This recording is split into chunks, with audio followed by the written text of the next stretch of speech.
Oi, Clarissa. Oi, Maíra. Tudo bem? Tudo bom, e você? Tudo bem. E aí, conta pra gente aí, para os nossos ouvintes, ou para os nossos ouvintes também, quem que a gente convidou hoje para bater um papo com a gente aqui na Tenda Materna? Então, hoje quem tá aqui é uma convidada super especial, é a Mariana Lacerda. Ei, Mari, tudo bem? Ei, Clarissa, ei, Maíra, tudo bem? Oi, querida. Vocês? Seja bem-vinda à nossa tenda. A Mariana Lacerda, para quem não conhece, é terapeuta ocupacional, doutoranda na área da saúde da criança e do adolescente e educadora parental em disciplina positiva certificada pela Positive Discipline Association. E ela é criadora do curso online Educar com Respeito e do treinamento online Disciplina Positiva.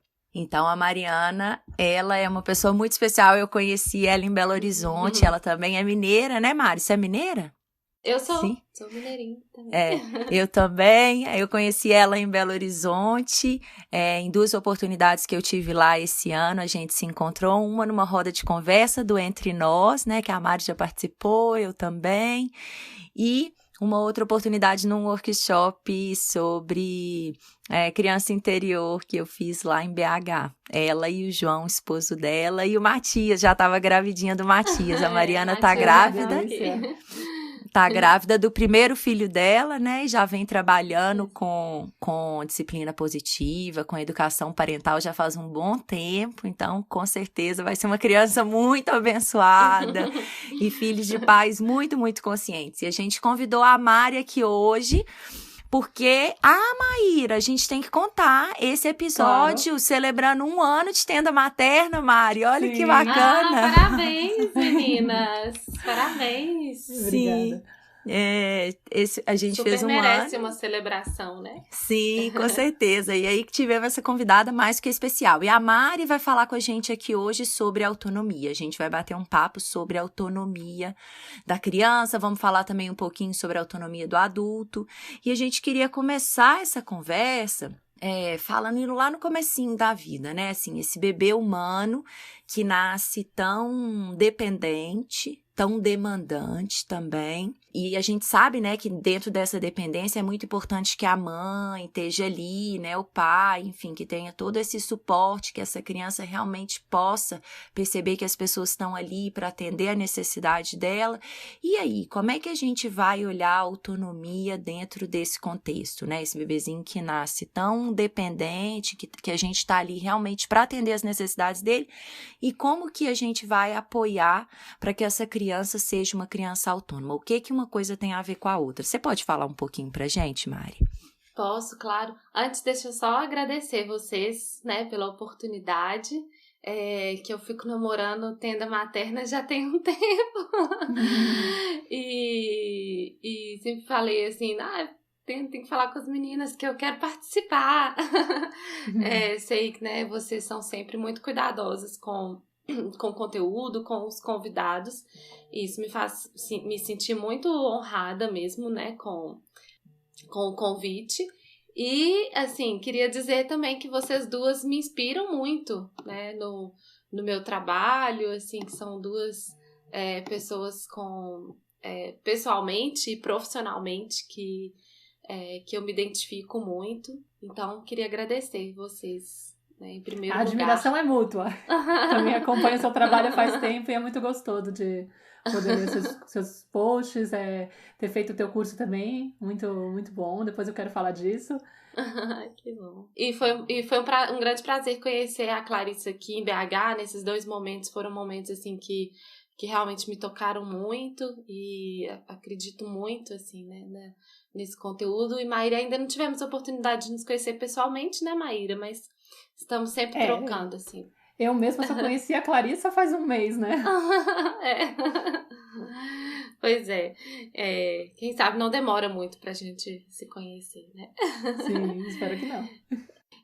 Mas eu gosto muito de falar sobre esse assunto da autonomia, porque a nossa sociedade, de uma forma geral, insiste em pressionar, principalmente a mãe, para que as crianças fiquem independentes muito cedo, assim, muito rápido. né? Então parece que existe um conceito de que você é uma boa mãe quando seus filhos são independentes, quando seus filhos são autônomos, sem avaliar exatamente em qual momento da vida isso deve acontecer, né? Então, a gente tem cada vez mais uma pressão para a mulher voltar ao trabalho muito cedo, né? Muito rápido. E aí eu tô dizendo de uma pressão, não quando isso é uma escolha da mulher, né? Porque são coisas diferentes. Mas quando isso é uma pressão, quantas vezes eu já ouvi alunas do meu curso me falarem assim, Mari, tudo que eu queria era ficar ali pertinho do meu bebê, eu queria ficar cuidando dele, protegendo ele, mantendo ele no colo, né? Mantendo ele pertinho de mim, e o tempo todo as pessoas estavam julgando sobre isso, né? Então eu acho que existe muito julgamento de como que vai ser isso depois. Que essa criança vai ficar mimada, ela vai ficar mal acostumada, ela vai ficar dependente de você pro resto da vida. Então as pessoas prolongam essa informação pro resto da vida. Tá definido, então, que, né, se você não deixar o seu bebê sozinho já nos primeiros dias, ele vai ficar, né, dependente de você pro resto da vida.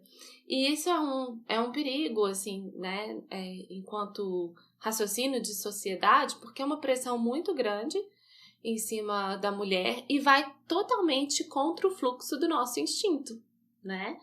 Porque o fluxo do nosso instinto é animal. E os animais, o que eles fazem? Eles protegem a sua cria. E uma gata, um cachorro, quando tem os filhotes, você não consegue nem chegar perto, não é? Você não consegue nem chegar perto daquele filhote. Você tem que esperar um tempo, você tem que dar um tempo para aquela relação ali se estabelecer. E nós, enquanto animais também, o que nos falta muitas vezes é manter essa proteção, manter esse universo ali de conexão nesses primeiros momentos, né, nos primeiros meses, e a gente começa a receber muitas influências externas.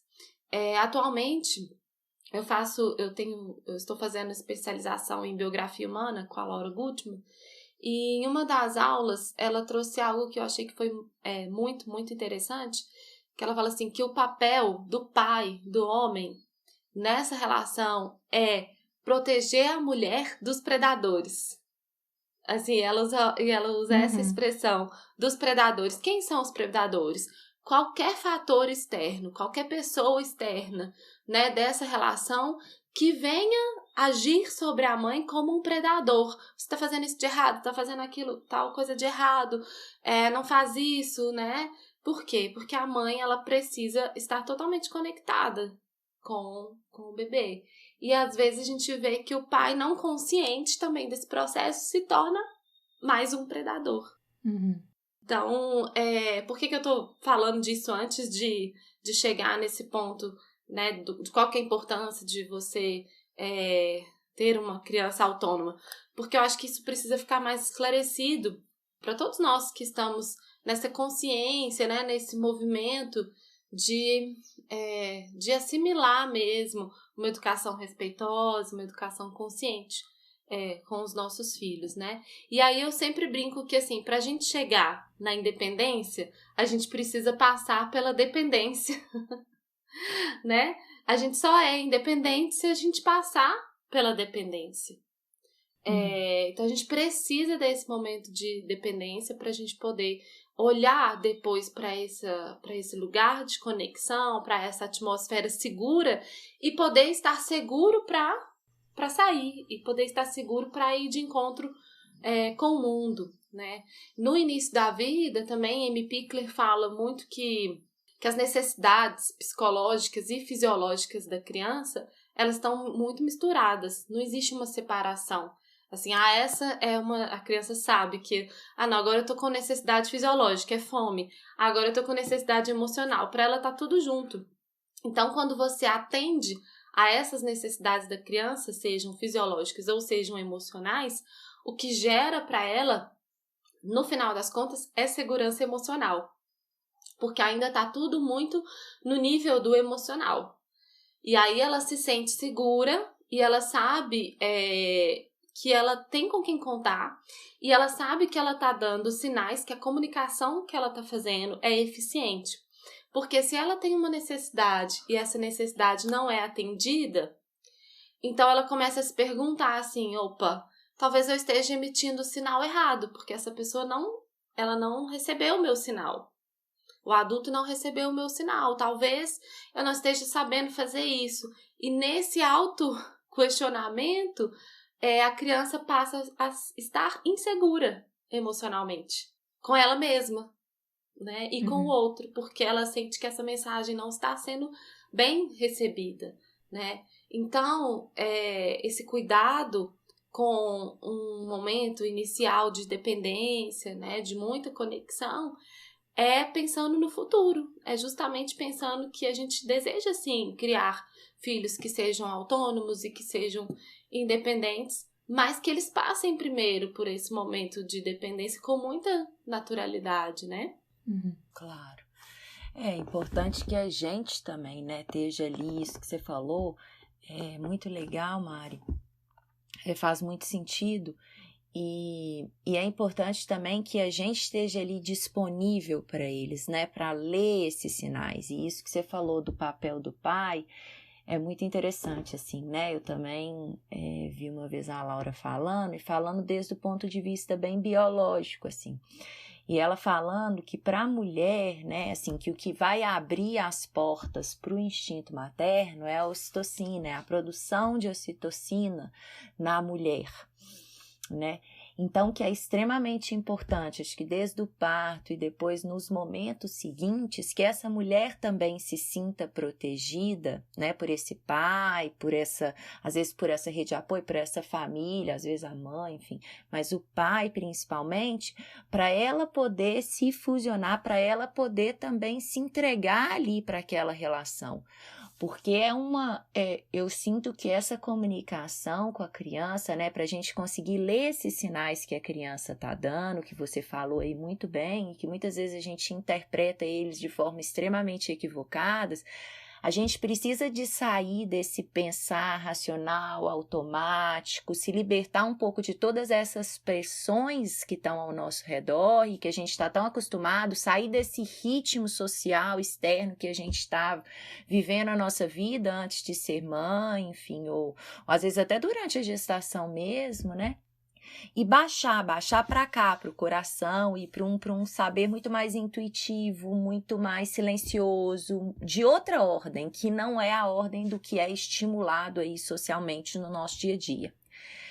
Então, é um grande desafio isso, né? Assim, e ler, né, que essa criança, ela precisa de mim e que ela precisa de se sentir amparada, protegida, envolvida nesse meu amor, nessa minha disponibilidade, exatamente para forjar essa segurança interna. Elas nascem, eu sinto o seguinte, as crianças, elas nascem autoconfiantes, com autoestima, assim, elas nascem muito conectadas com as necessidades dela.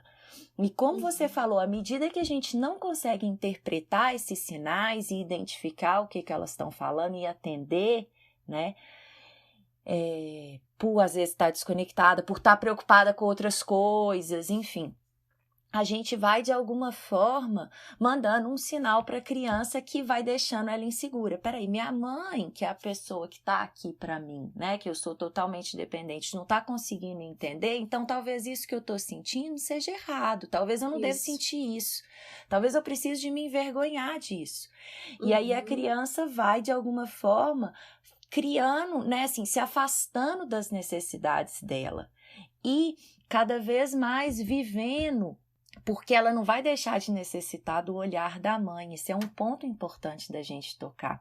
Ela não vai deixar de necessitar de olhar da mãe, de ser dependente da mãe, porque ela ainda não consegue ir em direção ao alimento dela sozinha, ela não consegue suprir as necessidades dela sozinha. Mas aí ela vai começar a duvidar da forma como ela funciona, assim, ela vai se desligando, ela vai reprimindo de alguma forma esse desejo dela, né? As necessidades dela. E eu acho que todo esse movimento externo, né, que nos pressiona, que questiona essa conexão, né, da mãe com a criança, é que muitas vezes tira a gente desse lugar de observador. Porque se a gente estiver só no lugar de observador dessa criança, essa mensagem que ela está passando, que sim, é desafiadora, né, da gente saber e entender, mas quando eu estou ali disponível como observador, eu consigo receber essa informação melhor, assim, mais clara, né, melhor no sentido de estar mais clara, né. Eu não sei se com vocês aconteceu isso, eu tenho, para mim, uma experiência, assim, uma das coisas que eu acho que me trouxe dificuldade, assim, que foi um desafio e que continua sendo, assim, cada vez tem um grau de latente, assim, do quanto isso está presente, assim, eu sinto. Acho que o processo também da gente se tornar consciente do quanto a gente afeta a criança, muitas vezes também distancia, porque a gente fica tão preocupado em fazer certo, né? Às vezes a gente cai no erro de querer ser muito perfeito para não repetir o que os nossos pais fizeram, e às vezes a gente não consegue estar nesse lugar de observador e conectar com a criança, porque a gente fica com aquelas cartilhas, né, na cabeça. Ai, meu Deus, agora eu posso fazer isso ou não posso fazer isso? Será que eu vou prejudicar a criança? Será que não? E não consegue sentir, né? E ter essa conexão, assim, porque tá lá com a ideia fixa de que se fizer de um jeito vai estragar pra sempre e vai ser irreversível. E aí tem a ver, acho que com, talvez não seja um predador tão externo, né? Porque não é alguém que tá buzinando na tua orelha, mas é uma voz interna, talvez de uma criança ferida que perdeu esse eixo, né, consigo mesma também, e perdeu essa conexão de confiar tanto em si. Então eu acho que até a Ivone Laborda fala bastante disso, assim, né, do quanto que o confiar na criança tem a ver com confiar em si mesmo, né? E a Naomi Aldrich também fala bastante isso, né? Se eu não estiver confiando em mim, eu não consigo confiar na criança, né? Então, Faz acho muito que... sentido isso, né, Maíra? Assim, Nossa. desse lugar dessa criança ferida que não foi acolhida, que não foi atendida nas suas necessidades e que então, como a Clarissa falou, se questiona né, não sei, os sinais que eu emito talvez não estejam corretos, e aí depois, no futuro, no lugar de mãe, né, no lugar de pai, também se questiona, será que eu tô fazendo certo? Será que é isso mesmo? Né? É um ciclo que a gente precisa, em algum momento, romper mesmo. Assim, e se conectar com esse outro lugar de segurança interna, né? E aí, né, como é que você sente, Mari, que a autonomia, assim, claro, esse primeiro momento é esse momento de fusão, de dependência, de estar ali disponível, de ir conhecendo esses ritmos, esses sinais, né, a linguagem dessa criança, enfim. Depois desse primeiro momento de reconhecimento, de alinhar, de equilibrar o ritmo, enfim. Como é que a gente vai, né, de alguma forma, vivenciar e apoiar a criança, né? Então, digamos que num primeiro momento houve essa fusão, houve essa entrega e tudo, ou se não houve também, né? Mas, enfim, dentro do que for. Como é que eu vou, de alguma forma, eu não sei se a palavra seria estimular, né? Mas eu vou preparar um ambiente, enfim, eu vou preparar essa minha criança para ser um ser autônomo, um ser livre, um ser independente, um ser questionador, que tenha essa força de vontade para ir em direção ao mundo, né? O que para você é autonomia e como que a gente, como pai e mãe, pode preparar essa criança para ser um ser autônomo? Eu acho que mais uma vez vem desse lugar de observador. Assim, acho que talvez uma das nossas maiores tarefas como pais é observar, né? Porque quando a gente observa a criança, a gente vai descobrindo o quanto ela é capaz. E nesse descobrir o quanto ela é capaz, eu posso então dar esse espaço, né, de autonomia, de liberdade emocional, de liberdade de movimento, de liberdade de expressão, né? Enfim. Por quê? Porque eu reconheço a capacidade da criança. Então, eu acho que um dos primeiros pontos quando a gente pensa em autonomia é reconhecer as capacidades da criança, reconhecer os potenciais dela. Porque quando a gente acha que ela não tem potencial, quando a gente acha que a criança é uma folha em branco e que a gente tá o tempo inteiro ensinando coisas para ela preencher esse cérebro folha em branco, e não o que a neurociência já provou, que a criança ela já chega cheia de potencial, né, cheia de conexões né, de neurônios, enfim, a gente olha para essa criança como um ser potente que ele é, né, que ela é. E quando eu olho para essa criança como esse ser potente, eu reconheço as coisas que ela dá conta de fazer sozinha, né? E o meu papel ali é estar do lado dela, dizendo que ela dá conta de fazer sozinha, passando essa confiança porque eu confio nela, porque eu acredito, e ao mesmo tempo estando disponível para se ela precisar de alguma coisa, né? Porque às vezes a gente fala assim, não, então eu vou estimular, eu vou incentivar a criança a ser autônoma, a ser independente, então eu simplesmente deixo ela fazer sozinha. E não é só deixar fazer sozinha, né? É permitir que ela faça sozinha, mostrando esse lugar de confiança para a criança, mas também dizendo o quanto eu estou disponível se ela precisar de mim, né? Porque ela pode tentar fazer sozinha, mas ela também pode precisar de ajuda, né? Eu vejo que às vezes quando a criança começa no processo de dar conta de fazer algumas coisas sozinha, aí no dia que ela não dá conta, a gente fica meio angustiado, assim, como se tivesse alguma coisa de errado acontecendo, né? Ah, não, mas eu tô incentivando ele a fazer isso sozinho e ele tá conseguindo, e agora ele não quer, ele quer me ajuda, ou quer que eu faça. Mas nós também somos assim, né? Nós adultos também. Assim, a gente dá conta de fazer várias coisas sozinho, mas tem dia que a gente precisa do apoio de alguém, de um outro adulto, inclusive, né? Então, eu acho que essa consciência de que a autonomia não é algo que se conquista da noite pro dia. É um processo, né? É um processo. E depois desse primeiro momento, né, de dependência, de muita conexão, assim, quando a Amy Pickler fala isso, quando o adulto ele se entrega para essa criança que depende dele, ao longo do tempo, no momento em que essa criança vai se conectando com essa autonomia, com essa independência dela, com essa segurança de ser quem ela mesma vai fazendo movimentos autônomos, né? E segura porque ela recebeu isso. Mas mesmo no caso de quem não recebeu, né, de quando a criança não tiver recebido isso, eu sempre acredito que é possível a gente reverter as coisas, né? E acho que uma das maneiras da gente reverter é realmente mostrando para as crianças o quanto a gente sabe e confia que elas são capazes.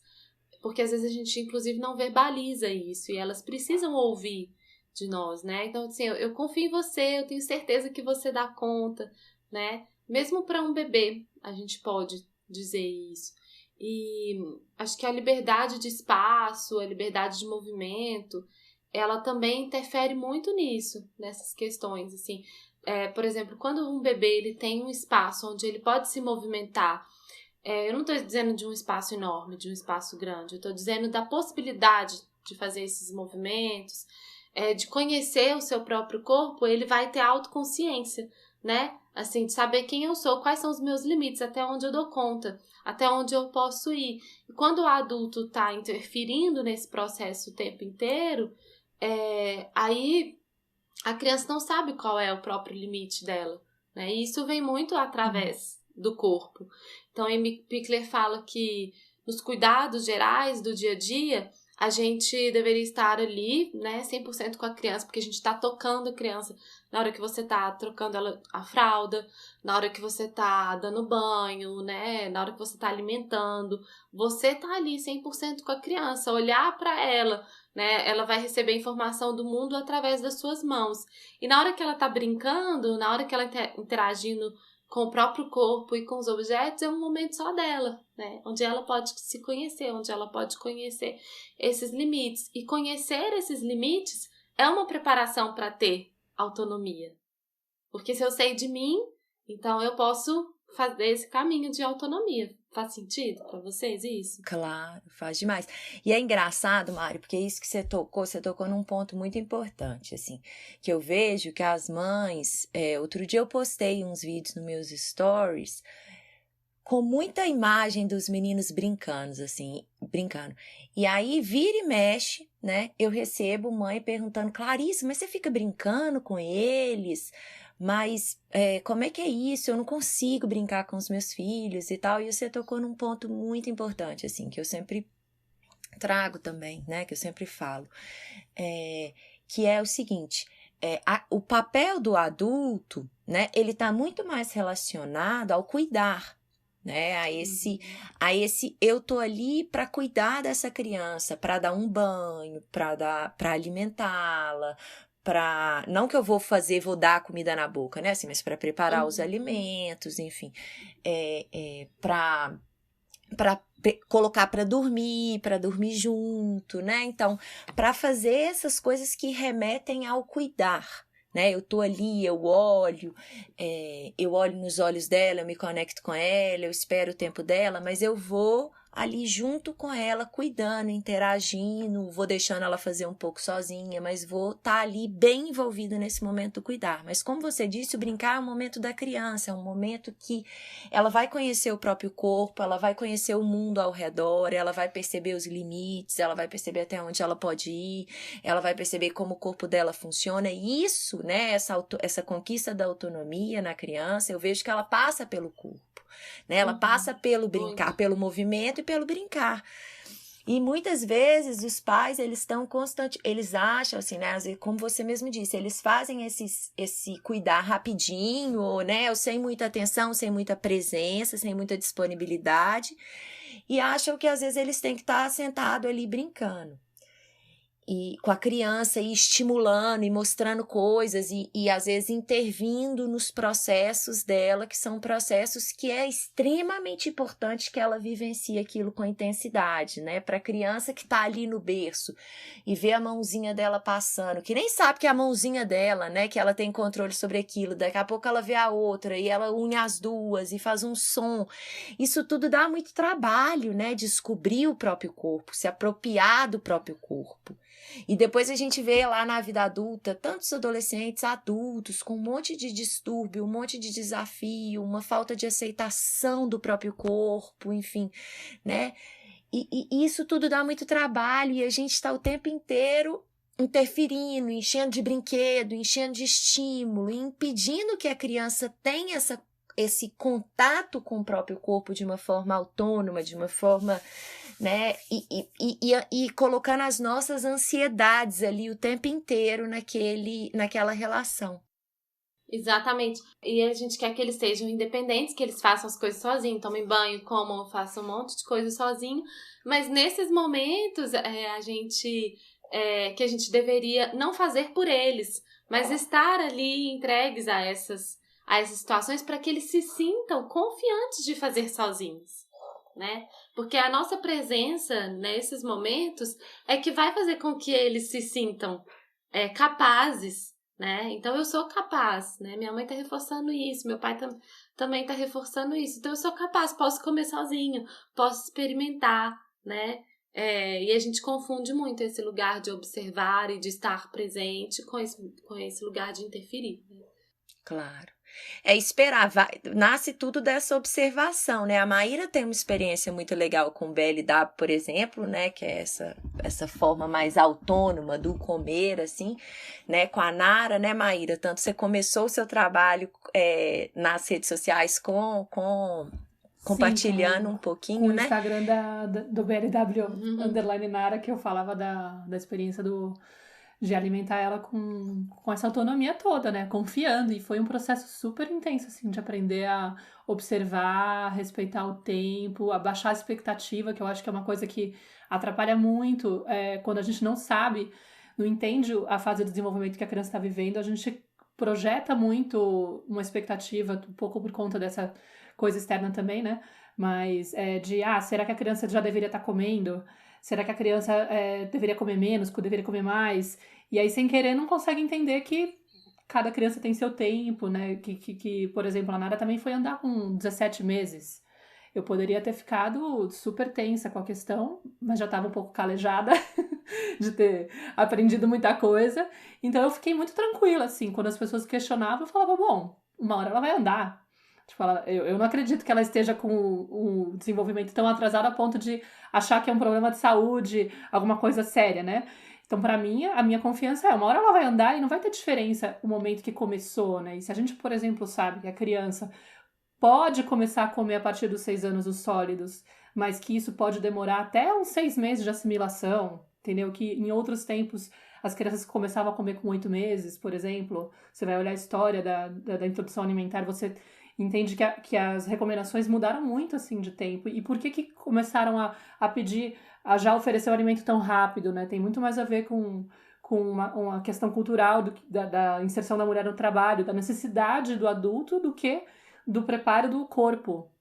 E aí você percebe, a criança a partir dos 6 meses pode receber alimentos mais pobres que o leite. Não que ela precisa, não é uma obrigação. E aí você relaxa, tipo, você não tem mais aquela expectativa que tem que ser agora. Então você consegue realmente observar a criança e respeitar o tempo dela, porque você não está esperando que ela responda a uma expectativa que você criou ou que colocaram na tua cabeça de que tem que ser daquele jeito. E aí é mais fácil você entender que a criança livre para ser ela mesma, para ir no tempo dela, você tem que estar lá sensível, né? Tipo, observando mesmo sem essa intervenção constante. É bem bonito esse processo. Tem uma história interessante, assim, que você estava contando, me lembrou, Maíra, de uma aluna do meu curso, que o filho, atualmente, eu acho que ele já está com um pouco mais, mas no momento que ela compartilhou comigo, ele tinha acho que 1 ano e 3 meses, 1 ano e meio, assim, mais ou menos. E era uma criança que sempre foi muito curiosa com o fogão. E ele ficava muito perto do fogão e ela sempre preocupada, né, com os riscos, com o perigo de estar perto do fogão. Imersa nesse universo, assim, de respeitar a criança, de observar, de olhar para um lugar mais amplo em relação a essa proximidade, né, com o fogão, do que essa criança estava querendo, de qual que era a necessidade dele.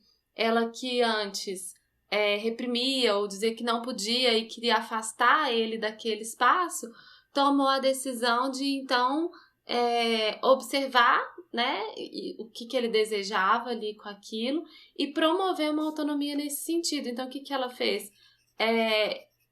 Comprou, né, uma torre montessoriana para que ele pudesse ficar ali na altura e começou a fazer algumas coisas, principalmente no café da manhã, com ele perto e ele ajudando e ele colaborando. Então, coisas que são mais inseguras, por exemplo, acender o fogo, essas questões, ela faz, mas ele espera, ele quebra o ovo na frigideira, ele mexe o ovo, ele tira o ovo da frigideira, sabe? Então, assim, de um lugar onde essa criança poderia não ter passado por essa experiência de autonomia, agora passa por uma experiência de autonomia com confiança, né?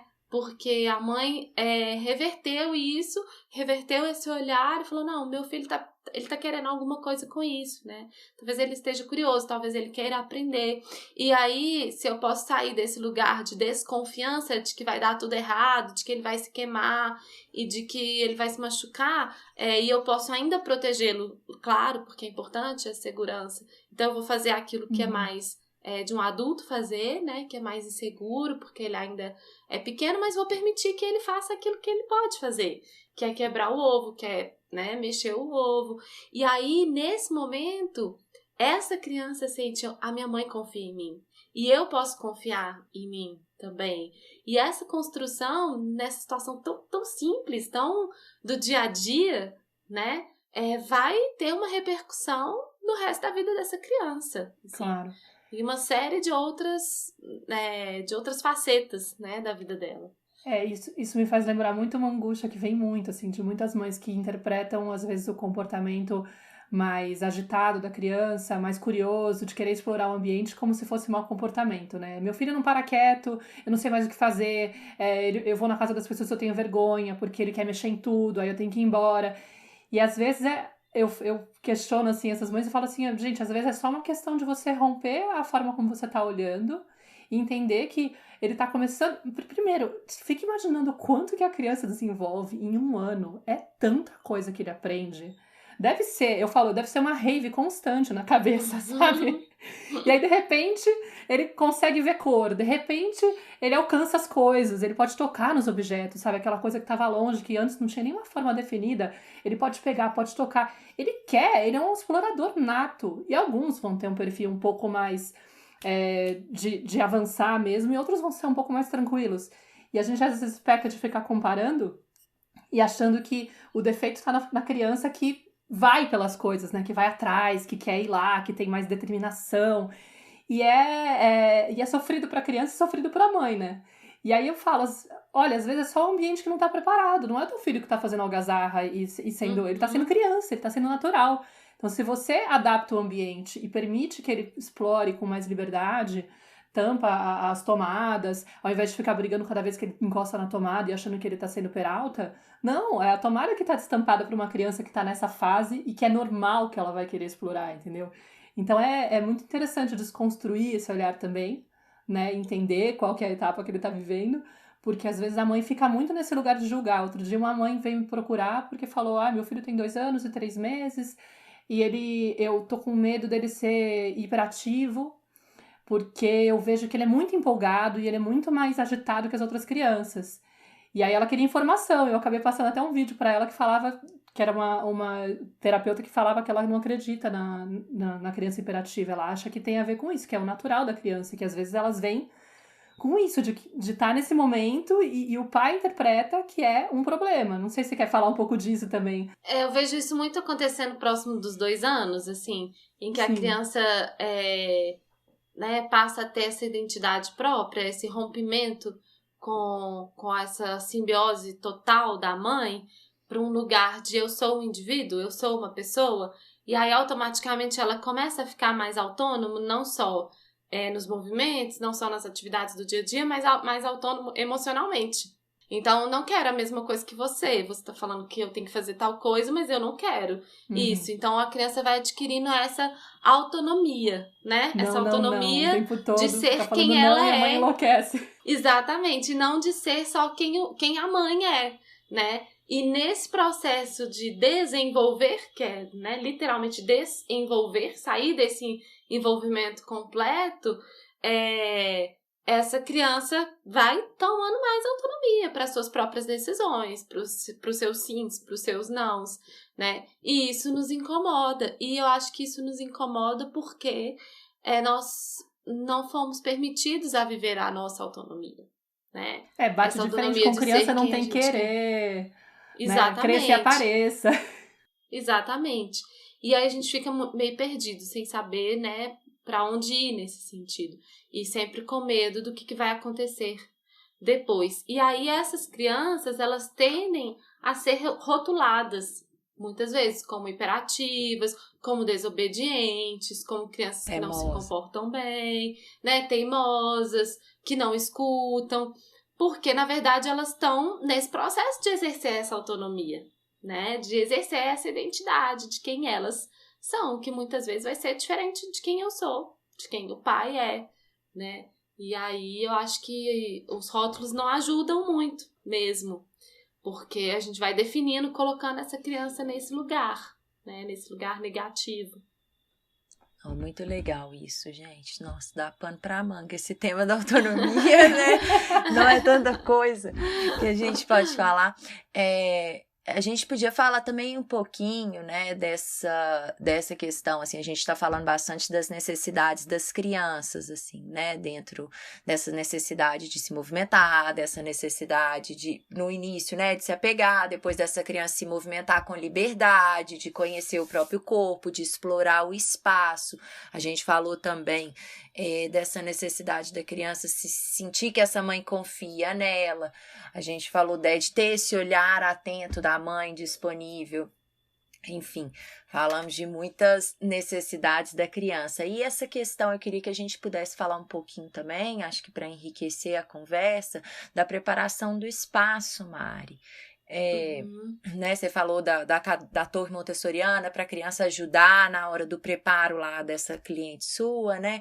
Na hora da sua aluna, aliás, na hora do preparo sei lá, das coisas no fogão. Enfim, como é que é esse espaço? Como é que você sente que esse espaço que a criança tá? A Maíra falou também, né, que às vezes a gente leva na casa dos outros, e aí aquele espaço a criança não encaixa ali, enfim. Como é que você sente essa questão da preparação do espaço, ou às vezes dos próprios espaços que a gente escolhe levar as crianças e estar com as crianças também, que às vezes são extremamente inadequados, e aquilo gera uma situação de muito estresse pra gente? Você podia falar um pouquinho do espaço? Eu acho que a gente prepara muito poucos espaços para as crianças e que a gente pensa muito pouco nelas, até antes delas chegarem, sabe? Às vezes a gente escolhe uma casa, seja casa, apartamento, que atenda só às nossas necessidades enquanto adultos, sabe? E aí, o que a gente vai ver é que depois, quando essa criança chega, muitas pessoas mudam, às vezes, de casa, né? E vão para outros ambientes, porque percebem que ali não tá atendendo as necessidades da criança. Mas às vezes poderia ser pensado e preparado antes também, até antes dessa criança vir, né? A gente tem uma tendência, eu já escutei isso, muitas pessoas me perguntarem isso também, Mari, é certo eu mudar a decoração da casa por causa do meu filho, né? Assim, gente, claro, né?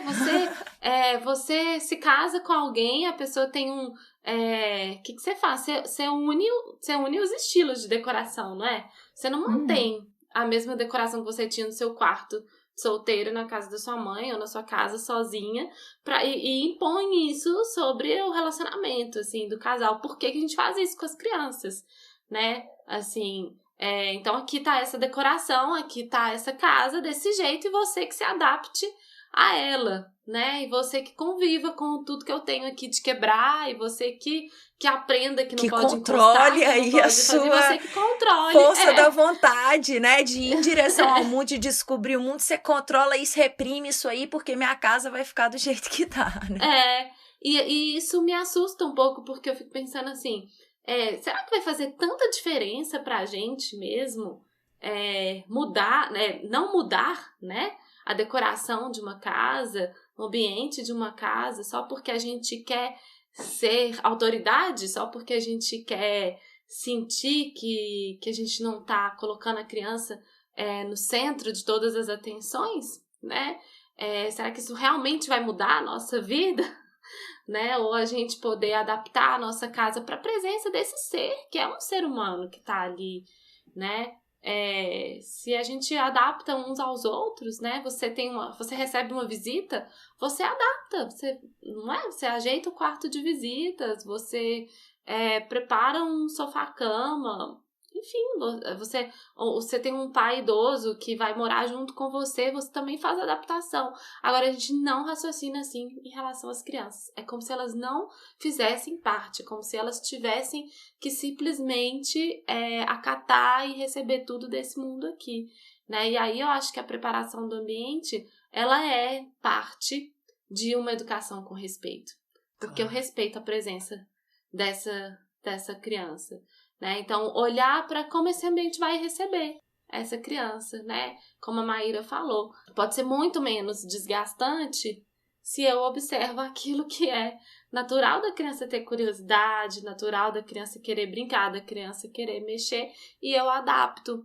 Eu não vou dizer que todo mundo tem que viver num lugar grande, com muito espaço físico, porque isso é uma questão de realidade e de possibilidade de cada um, né? Mas mesmo quem mora num espaço pequeno, fisicamente pequeno, é possível e deve estar ainda mais atento para essas necessidades da criança, né? Eu lembro que quando eu fui com a Nara 1 ano e meio pro Brasil visitar a minha família, e minha mãe já é falecida, então quando eu fico na casa de uma tia, que é irmã dela, que agora tá com 70 anos, e a mentalidade é muito antiga, né? No sentido de a criança tem que se adaptar. Então eu não vou adaptar a casa. E aí me dava muito nervoso, eu ficava muito mais estressada do que aqui, porque tinha estátua de bronze em cima de uma mesinha redonda de canto, bamba, e a Nara tentando andar, sabe? Com seus 15 meses, se apoiando em tudo. Ai, meu Deus, ela vai derrubar essa estátua, ela vai derrubar... E, não tinha aquela facilidade de falar, tia, será que a gente não pode guardar ela? Pra ela era inconcebível.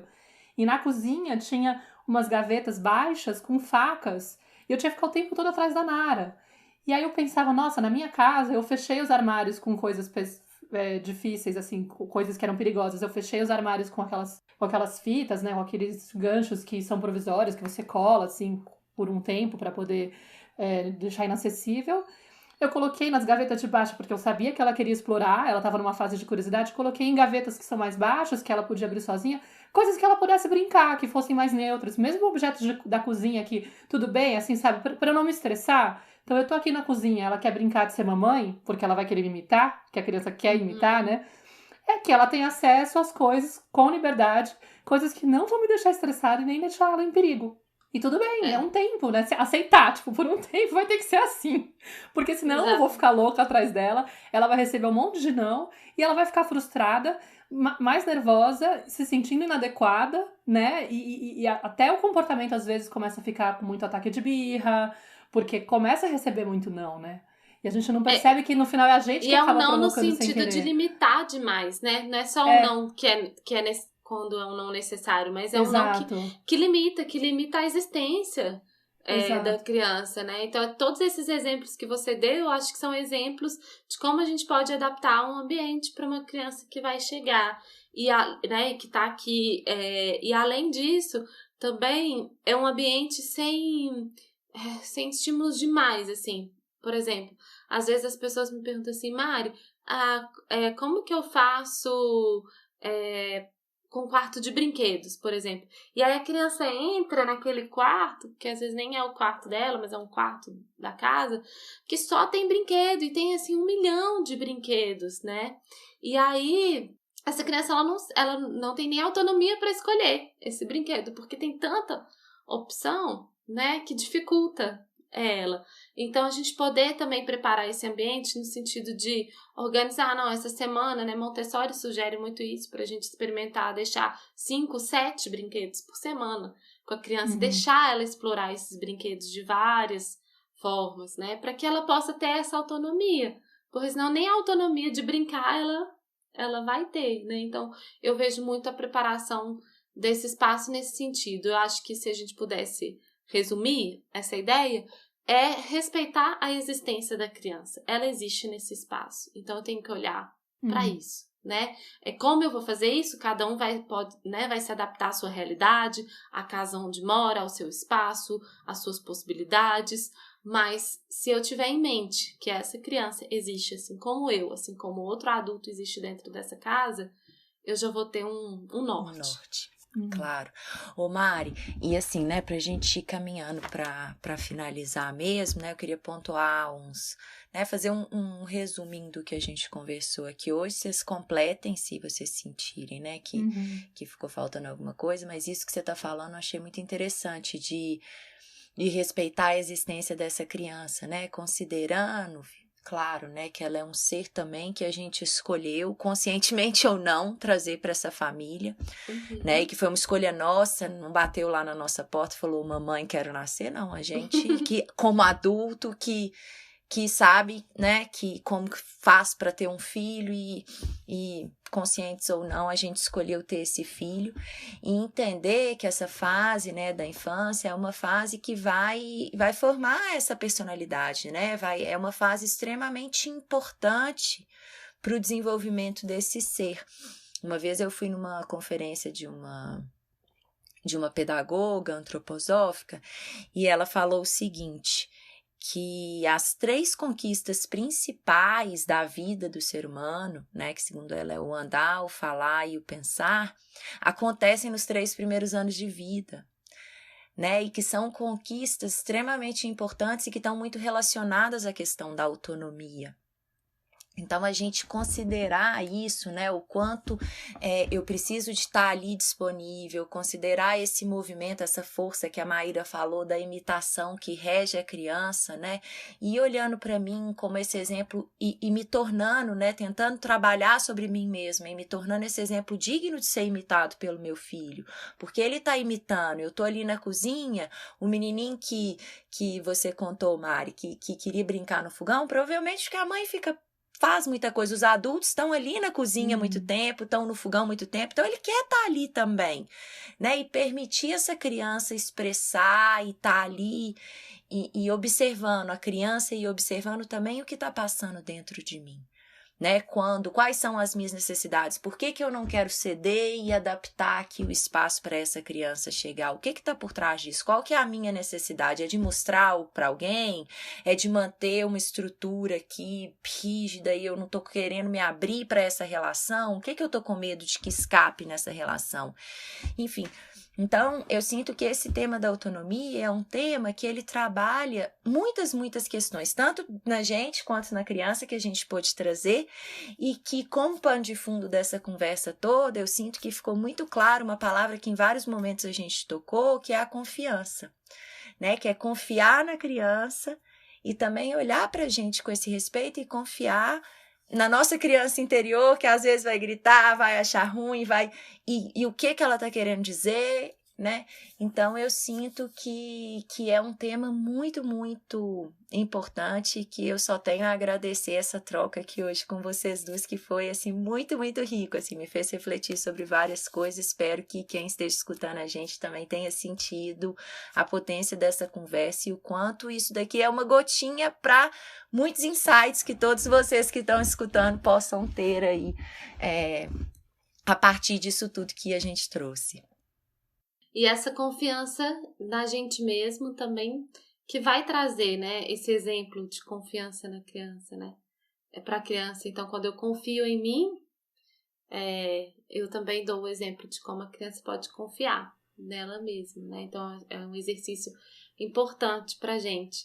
Meninas, eu também super agradeço pela troca riquíssima, super potente, adoro essa palavra que a Larissa trouxe, acho que foi muito potente.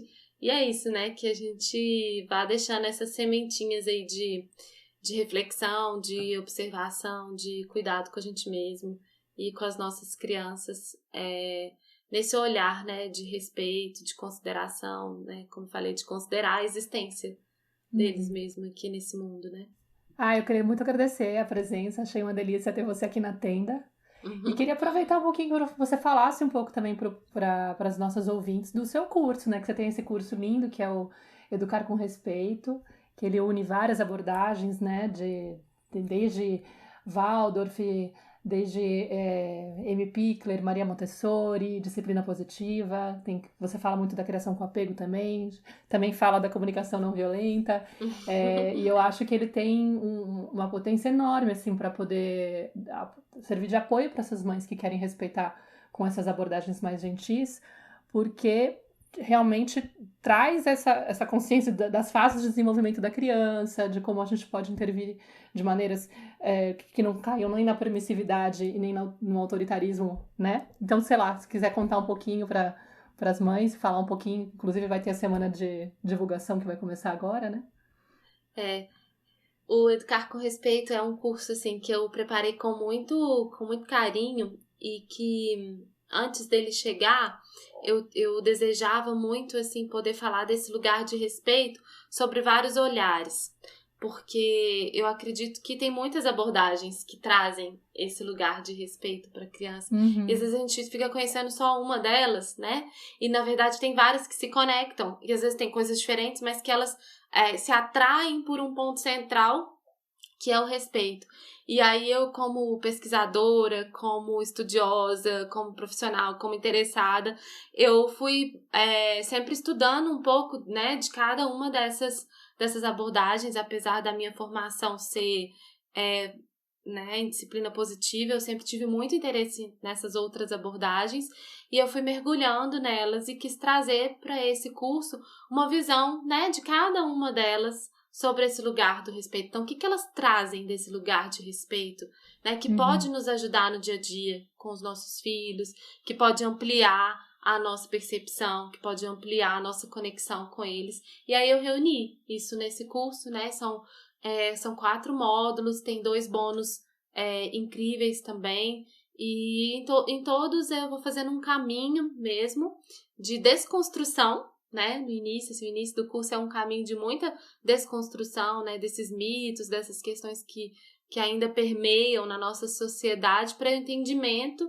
mesmo do que a ciência já provou, do que essas abordagens trazem pra gente, e vou fechando o curso com questões mais práticas que podem nos ajudar aí no dia a dia, mas tem um percurso, tem um caminho, que eu acredito muito nisso, assim, que pra gente construir algo novo, construir um olhar de respeito, a gente precisa desconstruir muita coisa que foi embutida na gente. Então, o curso Educar com Respeito faz esse caminho, e daqui a pouquinho a gente já vai ter, né, a semana da disciplina positiva, mais uma vez, pra gente trazer à tona esses assuntos, poder convidar pessoas que desejam, né, conhecer mais, que desejam ter esse olhar para uma educação respeitosa, e aí poder conhecer um pouquinho mais do curso também.